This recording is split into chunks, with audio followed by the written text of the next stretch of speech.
മുണ്ടക്കൈ ചൂരൽമല ദുരന്തബാധിതരോട് കേന്ദ്ര സംസ്ഥാന സർക്കാരുകൾ അവഗണന തുടരുന്നു എന്നാരോപിച്ച് യൂത്ത് ലീഗിന്റെ രാപ്പകൽ സമരം മേപ്പാടിയിൽ തുടങ്ങി. പഞ്ചായത്ത് തലത്തിൽ പ്രതിഷേധ പരിപാടികളും ദുരന്തബാധിതരുടെ കടം എഴുതിത്തള്ളണം എന്നാവശ്യപ്പെട്ട് ലീഡ് ബാങ്കിലേക്ക് മാർച്ച് നടത്താൻ യൂത്ത് ലീഗ് തീരുമാനിച്ചിട്ടുണ്ട്. മേപ്പാടിൽ നിന്ന് സുർജിത്ത് അയ്യപ്പത്ത് തത്സമയം ചേരുന്നു വിവരങ്ങളുമായി. സുർജിത്ത്, ഈ രാപ്പകൽ സമരം ഇപ്പോൾ തുടങ്ങി നിറയുന്നു. എത്രമാത്രം ആൾക്കാർ പങ്കെടുക്കുന്നുണ്ട്?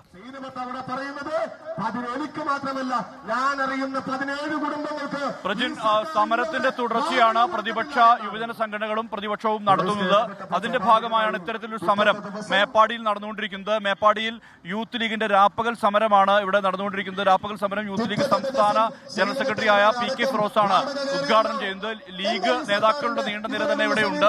ഇതിനുശേഷം ഈ സമരം തുടരാനുള്ള നീക്കമാണ് യൂത്ത് ലീഗ് മാത്രമല്ല ഇത്തരത്തിൽ പ്രതിപക്ഷ യുവജന സംഘടനകളെല്ലാം തന്നെ ഇത്തരത്തിലുള്ള സമരത്തിലേക്ക് കടക്കുകയാണ്. ഏറ്റവും പ്രധാനപ്പെട്ട കാര്യം, നാളെ കോൺഗ്രസിന്റെ നേതൃത്വത്തിൽ മാർച്ച്, UDF നേതൃത്വത്തിൽ മാർച്ച് നടത്തുന്നുണ്ട്.